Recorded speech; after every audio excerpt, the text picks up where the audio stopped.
Mariée avec 4 enfants. Je suis kinésithérapeute de base, mais je me suis spécialisée en neurofacilitation, en rééducation, neurofacilitation. Je soigne des enfants à besoins spéciaux. Je me suis aussi spécialisée en kinésithérapie, spécialisée, et en réflexologie. J'ai fait mon parcours ici à Kinshasa. J'ai étudié d'abord à l'ISTEM, Kinshasa, et après avoir fini, j'ai travaillé aux cliniques universitaires. Et là, aux cliniques universitaires, j'ai eu à travailler. Après avoir travaillé, j'ai fait d'abord mon stage, et pendant le stage, Dieu a fait grâce, j'ai été recrutée pour travailler pour handicap. Et j'ai travaillé pour handicap pendant 5 ans dans leur projet à besoins spéciaux, projet IMC. Et pendant que je travaillais pour handicap, j'ai eu à faire beaucoup de formations. J'ai eu à faire beaucoup de formations, entre autres la neurofacilitation, entre autres la réflexologie, la diététique, la logo. Donc pour cela, ma kiné n'est plus une kiné pure. C'est devenu un peu spécialisé parce qu'il y a plusieurs sortes de disciplines là-dedans. Il n'y a pas que la kiné, donc il y a beaucoup de spécialités là-dedans. Souvent, les gens ne comprennent pas vraiment l'importance de la rééducation. Pour les autres, eux, ils croient seulement que quand ils sont malades, c'est pour les gens qui ont fait l'AVC, c'est pour les gens qui ont connu des problèmes pour venir se rééduquer. Or, même l'hygiène de vie nécessite une rééducation. Ce n'est pas seulement qu'une personne soit malade pour qu'il vienne en rééducation. Parce qu'avant de tomber malade, si vous vous comportez mal, vous allez vous retrouver malade. Donc le mieux serait de vous rééduquer, de vous donner de bons comportements, l'hygiène de vie, tout ça, pour que vous ne puissiez pas tomber malade. Donc c'est dans le cadre de la prévention. Et nous sommes là pour investir dans le capital humain afin d'influencer la productivité. C'est l'objectif du cabinet. Investir dans le capital humain afin d'influencer la productivité. Et si la personne est malade, ne saura pas aller travailler. Et pendant que vous êtes en train de travailler, si vous ne savez pas entretenir les corps, vous aurez un problème. Comme c'est écrit ici.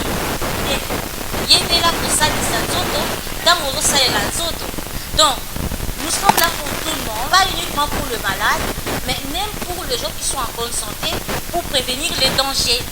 Nous protégeons aussi de la main-d'œuvre. La main-d'œuvre qui travaille, la personne qui travaille, il est tout le temps au travail, il a de mauvaises postures, tout ça. Si ce n'est pas arrangé quelque part là avec une mesure de prévention thérapeutique, il va toujours tomber malade.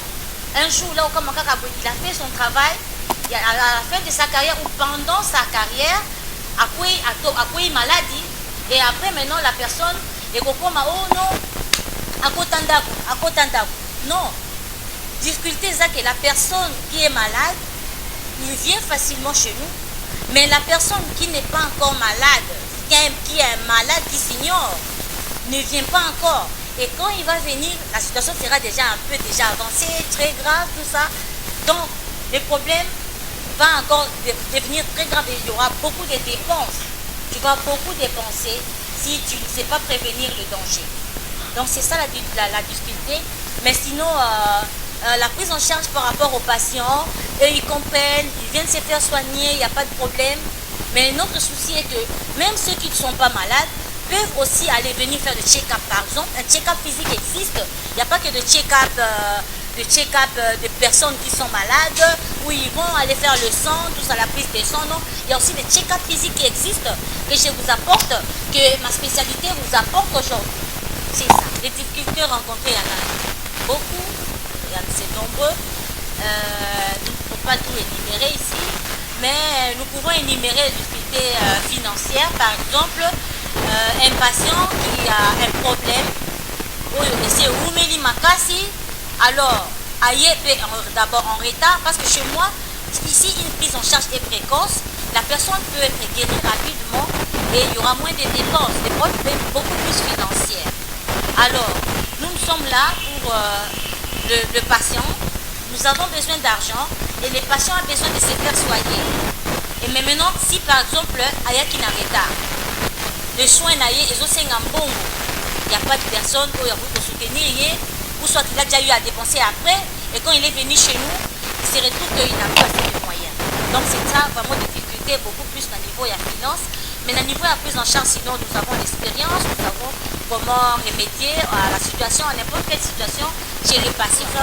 Par rapport à l'État, nous honorons nos taxes, nous savons comment arranger avec l'État congolais, et les dérangements aussi, vous savez, vous honorez vos engagements. Il n'y aura pas de dérangement par rapport à la prise en charge des patients, par rapport au matériel. On n'a pas toujours tout. Mais sinon, nous avons quelque chose d'essentiel, mais nous n'avons pas toujours tout. Si y aura l'État peut nous aider, nous seconder, ça pourra toujours être une bonne chose. Parce que nous soignons, par exemple, nous soignons de vertige ici. Chez nous, au cabinet, nous soignons des vertiges. Et la prise en charge des vertiges nécessite un peu beaucoup de matériel, un peu spécialisé, tout ça. Mais nous sommes un peu limités par rapport au matériel. Nous faisons seulement avec le moyen des bords. Là, ce n'est pas... si l'État peut penser à nous secourir, à nous seconder, ça sera toujours une bonne chose. Et, chez nous, ça dépend des hôpitaux, mais ici chez nous, le cas les plus fréquents, ce sont les cas des AVC. Que nous recevons plus, les cas des AVC, les cas des nerfs sciatiques. En parlant de nerfs sciatiques, je peux mettre entre parenthèses par rapport à votre question.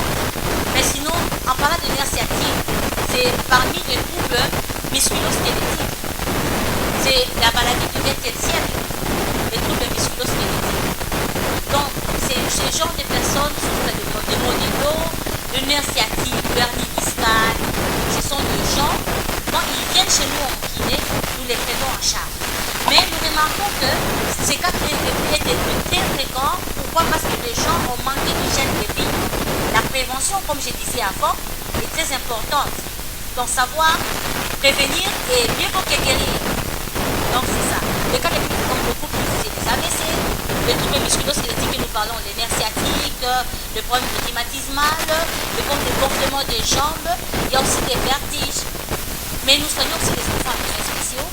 Les enfants, les autres peuvent dire que c'est la sabane à maille. Et nous sommes là, nous avons appris pour eux. Pour nous, ce sont des enfants qu'on peut soigner, les autistes, le mongol, les IMC, les infirmes moteurs cérébrales, nous les prenons en charge. Et c'est aussi c'est un problème public ces derniers temps avec les enfants pour la naissance. Les avenues des écuries, numéro 16. Avenue des écuries, référence, c'est l'église Jean 23 ou Saint-Léopold. Nous sommes justement en face de l'église, du début de mur de l'église Jean 23, Saint-Léopold. Et nous travaillons chaque jour, de 8h à 16h, et le samedi, nous sommes là les avant-midi, donc demi-journée. Mais sinon, la prise en charge que nous faisons est globale. Nous avons la réflexologie, comme je disais avant. Nous activons la circulation des sangs. Nous soignons le paralysé, les gens qui ont fait des AVC. Nous travaillons aussi les ventres des femmes. 80% des maladies que nous contractées, les alliés il y a les autres. Donc si tu ne sais pas soigner ton ventre, il y a que le ventre est le deuxième cerveau. Donc il faut savoir arranger les ventres pour que nous autres on ait des maladies. Et nous savons comment arranger les ventres des femmes. Je me base aussi beaucoup plus sur les femmes, hein, parce que moi je suis femme et je tiens à la femme. Et un autre problème des femmes, les femmes n'aiment pas travailler le sport, ils n'aiment pas bouger. Bouger c'est la vie et elles ne bougent pas. Ils trouvent que bouger là, il peut passer le temps, tout ça. Or, c'est la base de toute chose. La base de toute chose, c'est le mouvement. La vie commence par le utiliser aussi. Donc, nous sommes juste en face de Saint-Leopold. Si vous pouvez nous visiter, nous sommes là, à votre disposition. Voilà, nous pouvons aussi nous déplacer. Nous avons un numéro de contact de 085 045 91 06 et 09 97 54 90 et puis 54. L'opération la plus chère, c'est quand le kiné se déplace, il vient vers vous, ça coûte.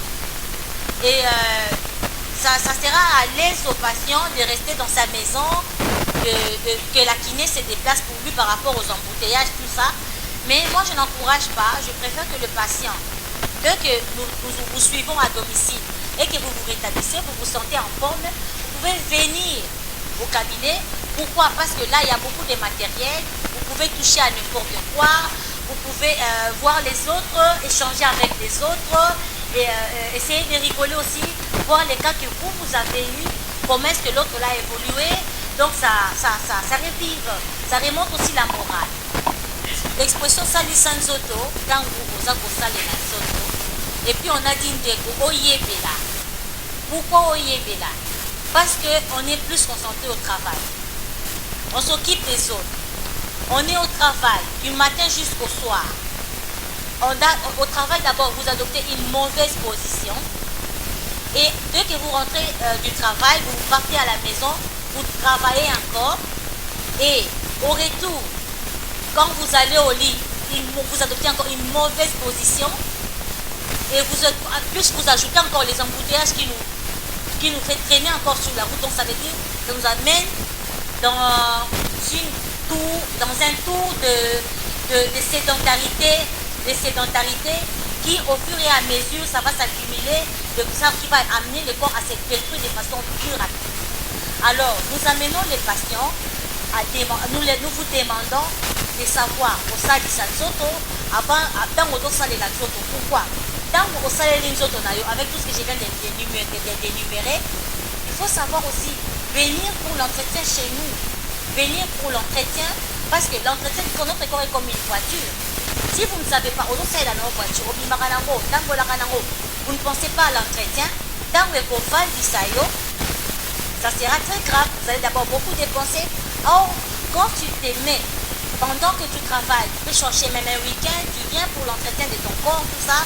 Nous savons comment le faire et vous allez toujours être en bonne santé, vous allez influencer la productivité, vous serez toujours en forme.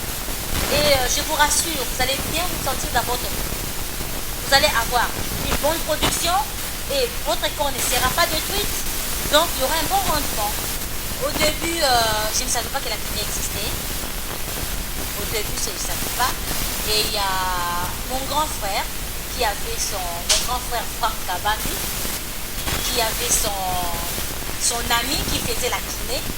Alors, il m'a dit, oh, mon ami, il faisait la kiné, il s'en sortait. Je ne sais pas si toi aussi ça t'inspire pour que tu fasses la kiné, tout ça. Ça ne m'avait pas vraiment encouragé. Moi, j'aimais bien les laboratoires, j'aimais bien visualiser les microbes, ça me faisait plaisir de voir les microbes. Et il s'est fait que je suis allée, j'ai fait 2 choix.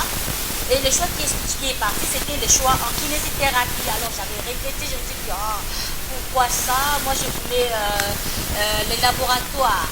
Mais après, quand j'ai commencé avec la rééducation, avec la kiné, je découvre que c'était une vocation cachée. C'était vraiment une vocation cachée, vu les résultats que je produise dans le milieu du travail, vu les témoignages de malades, vu comment je suis en train de prendre en charge de patients. Nous avons beaucoup de témoignages de guérison. Alors je me suis dit, bon, ça va. Donc c'était vraiment une vocation cachée. Et avec les enfants à besoins spéciaux, nous voyons comment ils évoluent. Parce que je me suis spécialisée avec les gens qui ont fait des AVC, si leur prise en charge est précoce, il y a vraiment des bons résultats. Alors je me dis, bon, c'était une vocation cachée. Et que c'est un plaisir pour moi d'être honoré par Moissi Atalo, d'être reconnu par Moissi Atalo. C'est vraiment un honneur extraordinaire que j'ai vu. Je suis très contente de vous recevoir chez moi. Chez nous, je peux dire, vous êtes aussi chez vous, Moissi Atalo, vous êtes aussi chez vous. C'est un honneur parce qu'il y a toujours des gens me félicite, il me dit non, attends, tu es extraordinaire, tu es vraiment extraordinaire. Et quand moi si Atalo encore me reconnaît comme moi si Atalo, alors je suis très contente et ravie d'avoir ces prix, très contente en tout cas. Sinon, il y a une de mes amies, quand je l'avais demandé, que non, écoute, j'ai été reconnue, moi c'est Atalo. Alors, cette amie me dit, écoute, toi tu dois avoir, tu as les trophées de super maman, tu as les trophées de super kiné, tu as les trophées. Donc, c'est vraiment intéressant pour moi sinon. Je vous accueille, je suis très contente et très ravie. Moi c'est Atalo. Coup de chapeau pour vous aussi.